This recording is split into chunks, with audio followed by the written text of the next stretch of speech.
Olá, eu sou o professor Márcio Barros Souza e estou disponibilizando essa videoaula para contribuir no seu aprendizado sobre gestão de custos. No caso, mais especificamente, sobre o método do custeio variável, que é uma alternativa ao método de custeio por absorção, normalmente adotado pelas empresas e que é derivado das normas contábeis. Muito embora ele tenha um foco muito mais contábil do que gerencial. Quando falamos do custeio variável, estamos falando de um método muito mais voltado para o gestor. Por meio do custeio variável, identificamos qual é a margem de contribuição dos nossos produtos e com isso eu posso calcular qual é o ponto de equilíbrio, o break-even point de uma empresa, ou seja, qual é o volume de vendas no qual eu consigo cobrir todos os custos fixos e variáveis e eu tenho um resultado nulo, nem lucro, nem prejuízo. Bom, nessa sequência que eu vou mostrar para vocês desses slides, eu vou fazer uma introdução básica sobre o conceito e inclusive o que é a análise da relação custo-volume-lucro, que é o fundamento econômico por trás desse modelo, mas disponibilizarei também outras videoaulas logo na sequência, com alguns exemplos muito mais práticos e muito mais detalhados. Portanto, minha sugestão é que, após assistir esse primeiro vídeo, você busque a próxima videoaula, que é a parte 2, e ali você terá um exemplo muito mais detalhado. Também haverá um vídeo 3, onde eu tenho um modelo muito mais detalhado quando a empresa tem um portfólio de vários produtos com várias margens de contribuição.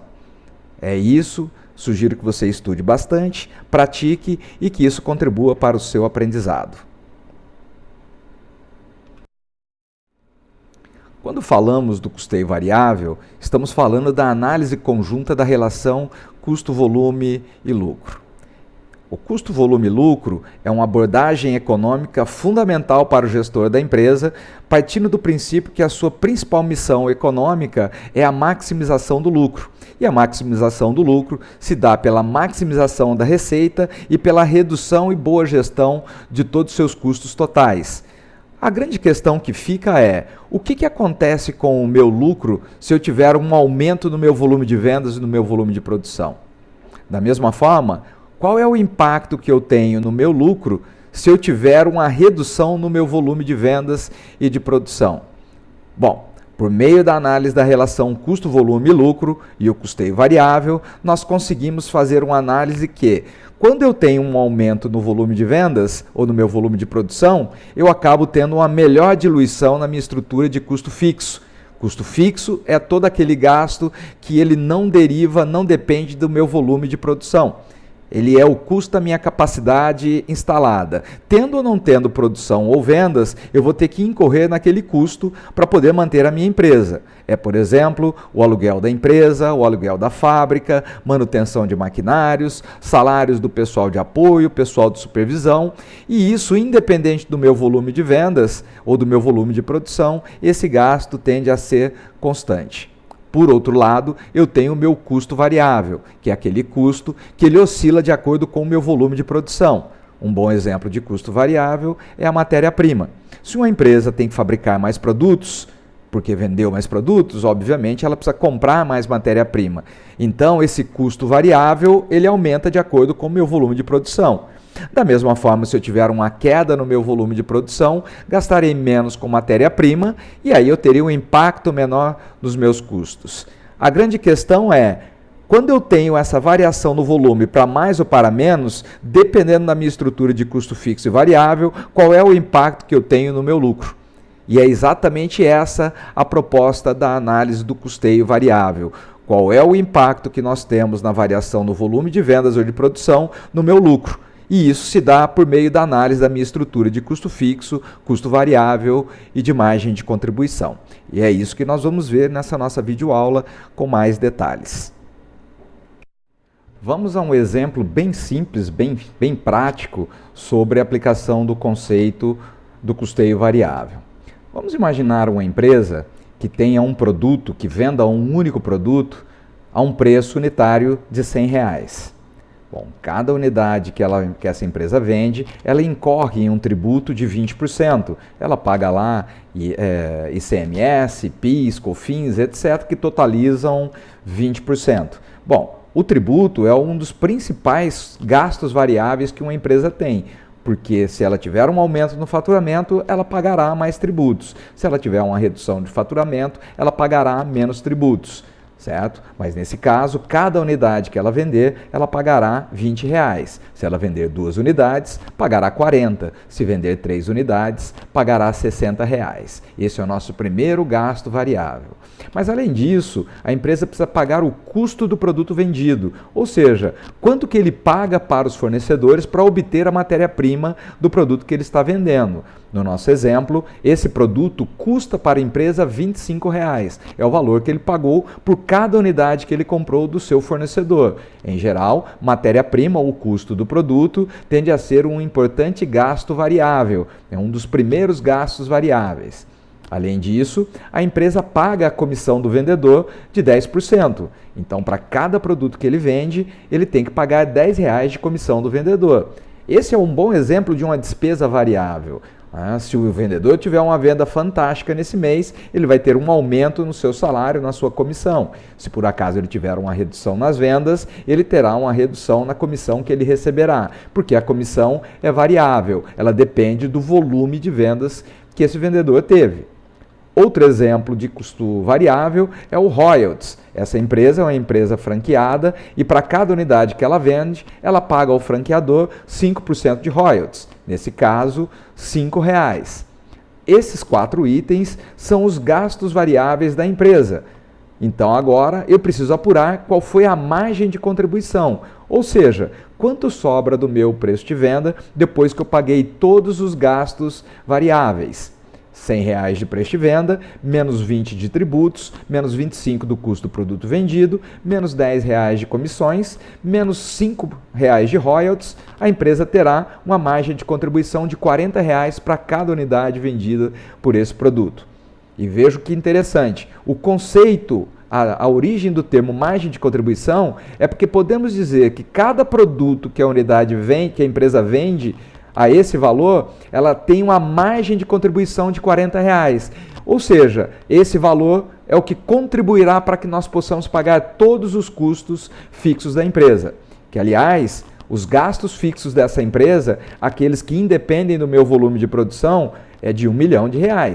Então, aqui eu tenho gasto com aluguel, salário de supervisores, depreciação de máquinas, de equipamentos, de prédios, enfim, todo aquele gasto que suporta a minha capacidade instalada. Tendo ou não tendo produção ou vendas, esses gastos serão incorridos, ou seja, eu terei que pagar esses gastos.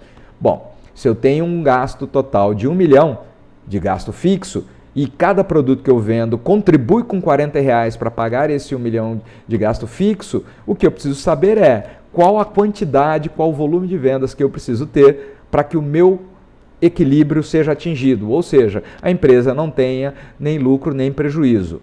O ponto de equilíbrio é o volume de vendas ou de faturamento no qual a receita é suficiente para cobrir todos os meus gastos fixos e variáveis. E ela pode ser obtida por essa primeira fórmula, que é o ponto de equilíbrio contábil ou ponto de equilíbrio operacional. Eu pego o meu gasto fixo, divido pela minha margem de contribuição unitária. Essa é uma fórmula bem simples, bem fácil de memorizar e eu sugiro que você tenha ela na sua cabeça. Gasto fixo dividido por margem de contribuição. No nosso exemplo, meu gasto fixo é de R$1 milhão e a minha margem de contribuição R$40. R$1 milhão dividido por R$40, o meu volume de vendas no ponto de equilíbrio contábil são os 25 mil unidades. Ou seja, se essa empresa conseguir vender 25 mil unidades, ela estará no seu ponto de equilíbrio contábil. Ou seja, a receita será suficiente para cobrir todos os seus gastos, variáveis e fixos, e a empresa está no equilíbrio, nem lucro, nem prejuízo. Vamos fazer uma DRE completa para ter certeza que esse cálculo está correto? Bom, veja lá. No final do mês, se a empresa vendeu 25 mil unidades, ela elabora uma DRE e apura uma receita de 2 milhões e 500, 25 mil unidades a R$100 cada uma. Bom, se ela faturou R$ 2.500, 2 milhões e 500 reais, ela pagará 20% de tributos, que totalizam R$500 mil. O custo do produto vendido é de R$ 25 por unidade. R$ 25 vezes 25 mil unidades, o meu custo do produto vendido total será R$ 625 mil. Além disso, eu preciso pagar a comissão dos vendedores. 10% de comissão, 2 milhões e 500 vezes 10%, 250 mil reais. O último item de gasto variável são os royalties de 5%. Se eu tive um faturamento de 2 milhões e 500 reais, vezes 5% de royalties, eu vou precisar fazer um pagamento de 125 mil reais. Bom, apurado todos os gastos variáveis, eu posso fazer o cálculo da minha margem de contribuição total. Ou seja, uma receita de 2 milhões e 500, menos 500 mil dos tributos, menos 625 mil do custo do produto vendido, menos 250 mil das minhas comissões e 125 mil reais dos meus royalties. Eu totalizo uma margem de contribuição de 1 milhão de reais. Bom, para eu terminar a DRE, eu tenho que subtrair os gastos fixos. Gastos fixos de 1 milhão de reais, 1 milhão de margem de contribuição, menos 1 milhão de gasto fixo, o lucro contábil dessa empresa é zero. Ela não teve nem lucro, nem prejuízo, ela bateu na trave, ela empatou, ela está em equilíbrio. O único problema é que uma empresa que não está remunerando adequadamente seu investidor, ou seja, não tem nenhum lucro, do ponto de vista econômico, ela não é uma boa empresa, porque eu preciso remunerar o meu investidor, ou seja, a pessoa que investiu um dinheiro nessa minha empresa.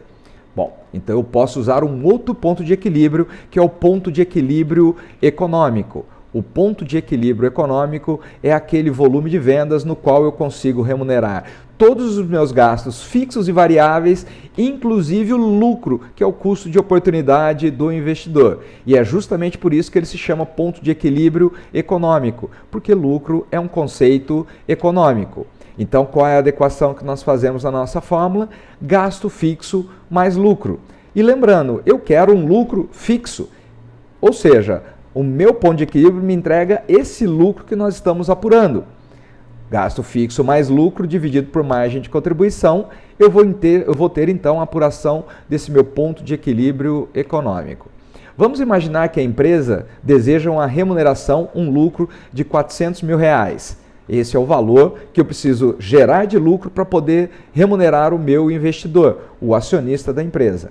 Bom, 1 milhão mais 400 dividido pela mesma margem de contribuição de 40 reais. 1 milhão e 400 dividido por 40 mil reais, então eu preciso vender 35 mil unidades para que eu tenha uma receita suficiente para cobrir todos os meus gastos variáveis, os gastos fixos e inclusive o lucro mínimo do meu investidor, que é o custo de oportunidade do meu investidor, certo? Vamos ter certeza que isso foi obtido? Basta eu elaborar uma DRE vendendo 35 mil unidades. Se eu vender 35 mil unidades, minha receita total será de 3 milhões e 500. Pago um tributo de 20%, que são 700 mil reais. Pago o custo do produto vendido, que são 25 reais vezes 35 mil unidades, ou seja, 875 mil. Pago a comissão do vendedor, que é de 350 mil reais. Pago os royalties de 5%, que totalizam 175 mil reais. E aí, então eu posso apurar a minha nova margem de contribuição. Ou seja, 1 milhão e 400 de margem de contribuição.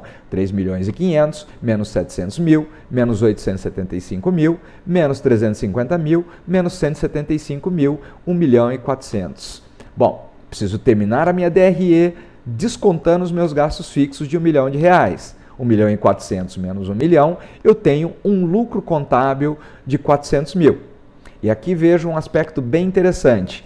Para eu fazer uma DRE gerencial, o ideal é que eu desconte também na DRE o chamado custo de oportunidade do investidor, que é a remuneração mínima para garantir a ele a taxa mínima de atratividade.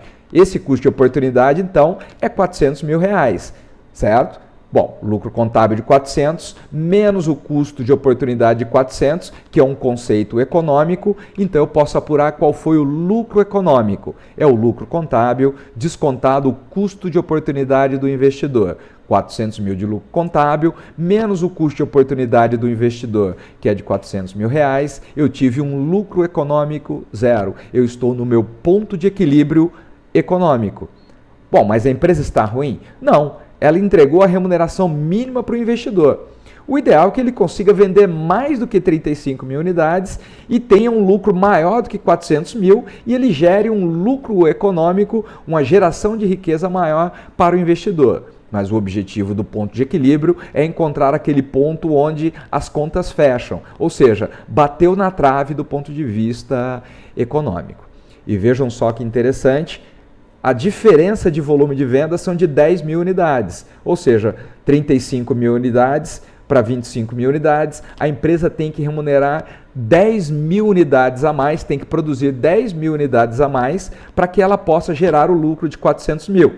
10 mil unidades a um custo de, uma margem de contribuição de R$40, 10 mil vezes 40 mil reais são os 400 mil reais de lucro contábil. Então eu posso dizer que essas 10 mil unidades que superaram o ponto de equilíbrio contábil são as unidades que eu venderei para gerar o lucro, o custo de oportunidade do meu investidor. Bom, para finalizar esse exemplo, temos a nossa terceira fórmula, que é o ponto de equilíbrio financeiro.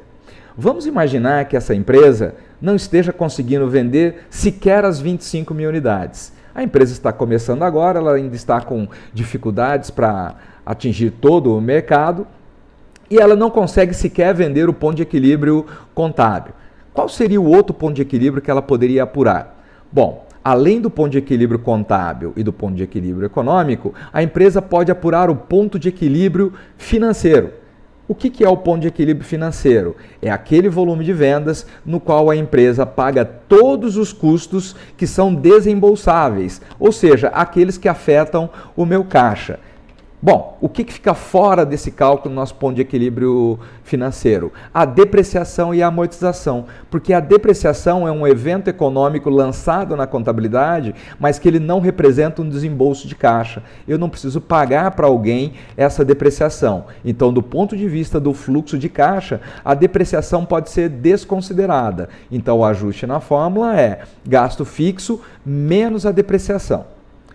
Para esse nosso cálculo, vamos imaginar que a minha depreciação seja de 200 mil reais. Então, eu posso subtrair do meu gasto fixo esses 200 mil reais, porque ele não representa um desembolso de caixa, eu não tenho que pagar para alguém.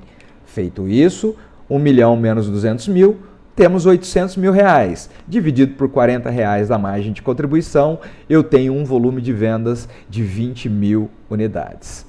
Bom, ponto de equilíbrio financeiro. Se a empresa vender 20 mil unidades, o faturamento será suficiente para pagar todos os gastos fixos e variáveis, porém somente aqueles desembolsáveis, ou seja, eu deixarei de fora a depreciação.